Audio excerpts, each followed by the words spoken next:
Fala, craquidásculos! Beleza, pessoal? Galera, é o seguinte, processo de impeachment, processo de democratização, dragão da inflação, é muita coisa para um período só, não é verdade?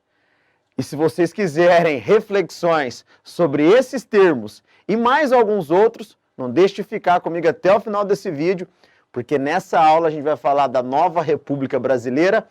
Não sei até que ponto o termo nova pode ser tão aplicado. Então roda a vinheta para a gente começar. Povo, muito obrigado por estar aqui comigo nessa aula sobre história do Brasil, chamando a atenção para o processo de redemocratização brasileira ou o processo que nós vamos pegar ali do início do governo Sarney, 1985, e vir até os dias atuais. Nessa aula a gente vai enfatizar dois governantes, Sarney, 85 até 90, Collor, 90 até 92. E como eu colocava agora para vocês, galera, se tem uma coisa que não dá para a gente nortear aqui a nossa discussão, é estabilidade, seja política, seja econômica. Não está fácil para o glorioso Brasil nesse contexto. Eu convido vocês a assistirem a minha aula sobre o processo de abertura da ditadura militar, tá bem? Vou deixar um link disponível aqui no cardzinho para vocês, porque favorece a gente pensar uma determinada continuidade e, como vocês sabem, a gente está querendo cada vez mais ampliar o leque de conhecimento de vocês com conteúdos gratuitos, de qualidade e tudo mais. Vamos lá! Glorioso Sarney assumiu como governante provisório ali em março, né? Muito em função, em março de 85, muito em função de tudo que tinha acontecido com o Tancredo. E aí é efetivado, infelizmente, com a morte do Tancredo, 21 de abril de 1985. Galera, qual que é o cenário para falar do Sarney? É aquele complexo. Nós temos um processo de abertura em vigência, tá bem? E aí a gente vai olhar para as ditas medidas democratizantes que ele vai tomar, tá bem? E nós temos a economia delicadíssima, para não falar arruinada, para não falar catastrófica. Vamos por partes. Seguinte, pessoal, olhando para o processo de abertura, a gente tem que colocar alguns créditos importantes aqui nas mãos do Sarney. A gente não pode perder de vista isso, tá? A gente consegue perceber aqui que o Brasil passa a ter eleições diretas, o Brasil passa a ter um voto direto dentro do governo dele, então é muito importante essas condições. Vai culminar efetivamente na Constituição de 88, mas é válido essas primeiras observações, né? É maior liberdade para criação de partidos, quer dizer, num ambiente político, aquele processo de abertura, ele vai, consequentemente, chegar ao seu ponto máximo, muito em função de termos como liberdade, eleições diretas, voto ampliado, fazer parte do cotidiano agora da sociedade brasileira. Isso comunica muito com o termo nova. Nova, evidentemente, rompendo com os aspectos da ditadura e trazendo a democracia como sendo uma bandeira muito forte. Quando vocês estiverem estudando, vai ter um material fenomenal aqui para vocês. Norteiem os estudos de vocês dessa forma. Pedro, como que eu tenho que fazer isso? Pense o processo de democratização. Quais são as medidas que vão corroborar para a construção, pelo menos reconstrução da democracia, em detrimento, efetivamente, do autoritarismo. A gente não pode perder de vista que o autoritarismo foi construído e a democracia ela vai ter que ser reconstruída. O governo do Sarney vai ser muito marcante nesse sentido. Tudo bem? Beleza? Só que eu queria olhar um pouquinho para as condições econômicas, aí o bicho pegava, né, pessoal? A gente não pode perder de vista que o cenário da segunda metade da década de 1980 era catastrófico mesmo, a ponto de vocês encontrarem termos como a década perdida para identificar o setor econômico desse contexto, tá? O Brasil vivia um caos muito em função do crescimento da sua dívida externa, e do famoso dragão da inflação, que vai efetivamente culminar em meados de 1900, da década de 90, a ponto de olharmos para o plano real. Outra aula fundamental que vocês vão encontrar só aqui no canal Dasclos, tá? Mas olha só, olhando para esse aspecto, digamos que o maior problema que vai efetivamente bater na porta de todos os brasileiros, chamando a atenção para o ambiente econômico, vai ser a inflação. Os preços que subiam de maneira exorbitante, fazendo com que o planejamento familiar e fazendo com que as condições de pobreza, miséria, desigualdade social cada vez mais se ampliassem. Tá vendo, gente? Então é um conluio de situações que quando chega para os meros mortais, como eu gosto muito de falar para os meus alunos, quem realmente está inserido no processo produtivo, que trabalha, que compra, que vende, consome e tal, esses estavam sentindo demais. E aí eu coloco aqui para vocês, de uma maneira geral, os planos econômicos que foram adotados. O plano cruzado, tá bem? Estabelece aqui no Brasil uma nova moeda, o Bresser e o Plano Verão também, que vai colocar em vigência uma nova moeda. Então vocês estão vendo que nós temos a vigência aqui de duas moedas diferentes em contraposição ao cruzeiro, que estava sendo, aliás, que era a moeda até antes desse plano cruzado. Essencialmente, a gente não vai ficar aqui muito restrito aos termos de economia, mas essencialmente o que vocês têm que pensar? Que esses termos, eles visavam atingir o problema da inflação, de formas que posteriormente se mostraram muito ineficazes. Por exemplo, corte, congelamento de salários, tabelamento de preços, tá bem? Os famosos fiscais do Sarney, como vocês vão encontrar, até por conta, evidentemente, de como não poderia estabelecer ali um aumento exorbitante dos preços. Tá? Então, esses pontos são pontos importantes, né? Os famosos cortes de zero, os dois cortes de zero, tentando, evidentemente, tirar ali aquela marca do Cruzeiro, que era um dinheiro que, viciado, evidentemente, por conta de dívida, trazia esses problemas. Basicamente, esse é o desenho, né? Se olharmos o plano cruzado, né, que foi desses três aquele que teve uma maior duração, a gente vai perceber que num primeiro momento as coisas caminharam para tentar dar uma acalmada naquilo que eu enfatizo para vocês. O que? Os reflexos negativos na população, tá? Mas isso não durou muito tempo, né? E é interessante porque isso teve um reflexo político para o PMDB, que era o partido do Sarney. Mas a gente vai trabalhando aqui as determinadas condições envolvendo a economia. Então vamos lá. Pedro, você falou tudo isso. Melhora para mim, traz um resumo para mim.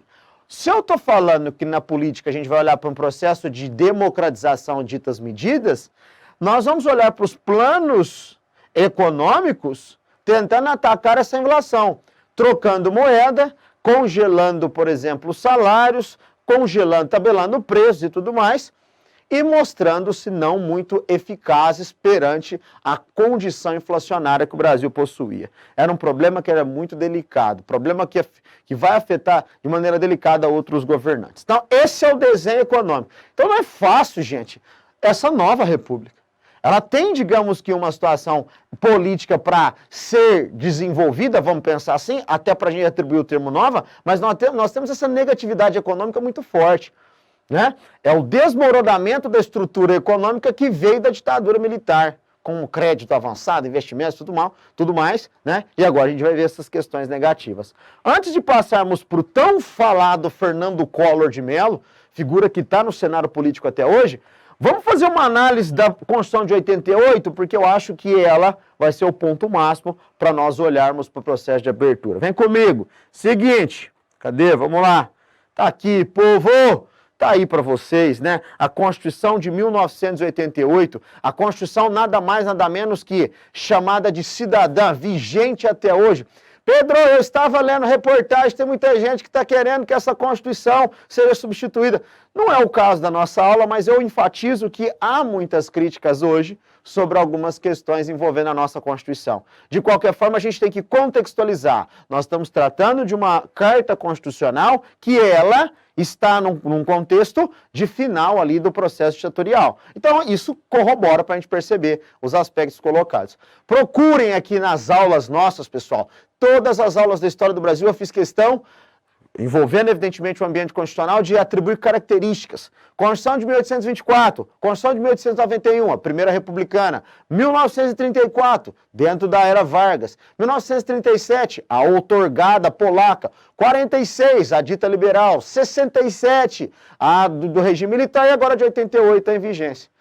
Olha só, tanto que isso daqui dialoga com o contexto. Vou pegar minha caneta aqui e olha lá, eleições diretas e secretas para todos os níveis. Isso é um avanço comparado à outra. As eleições eram indiretas.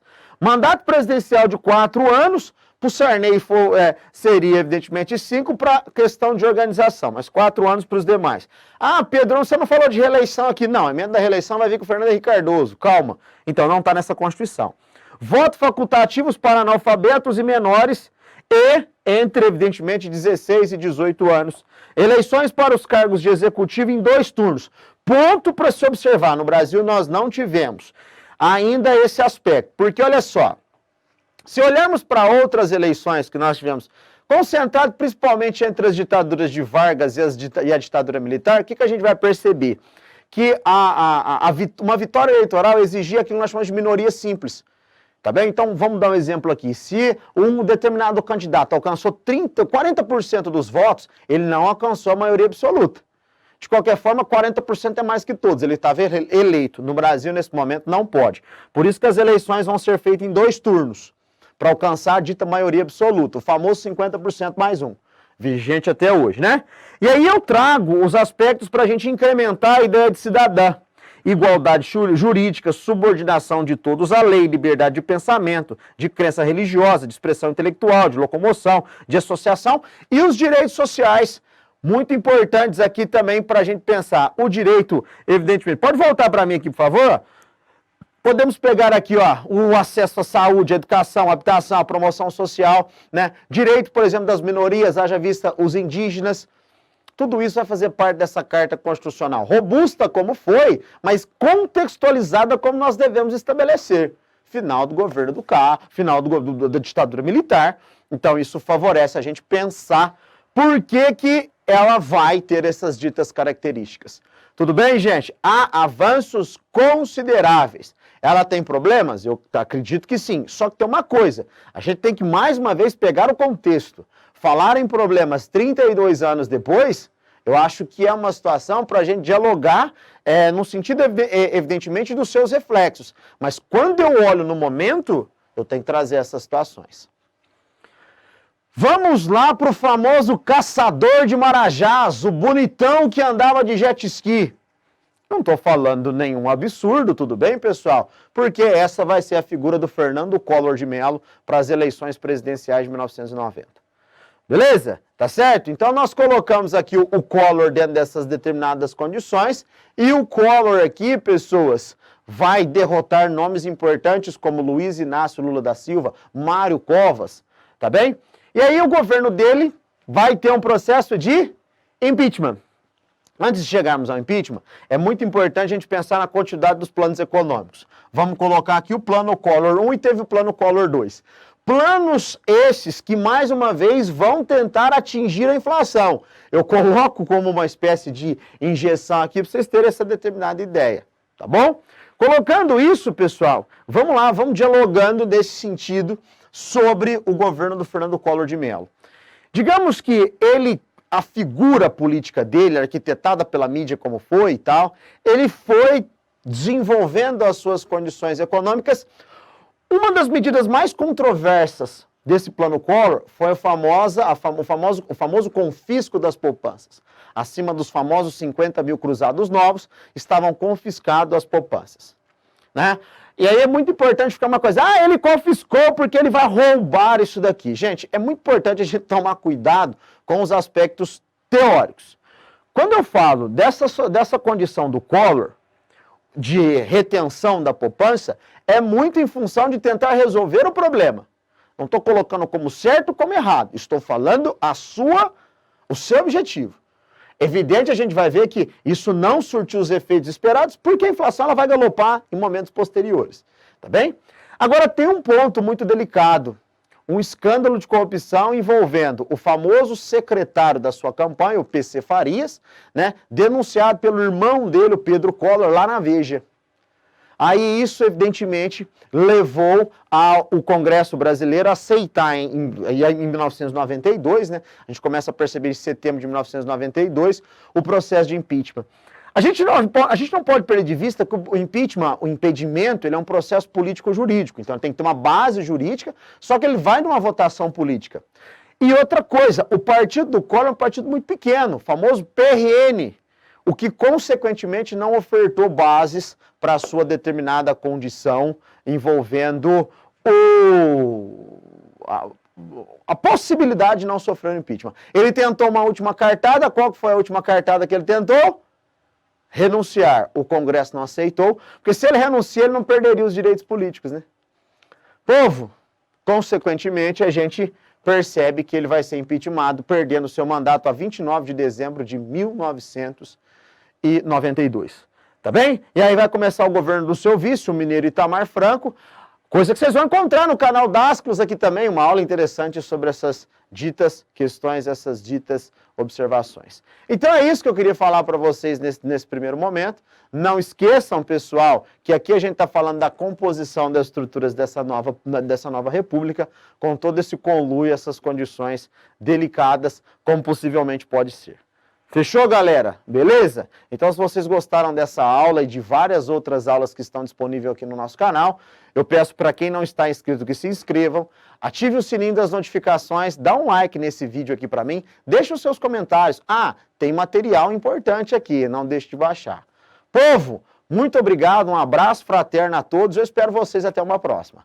Valeu, até mais, tchau, tchau.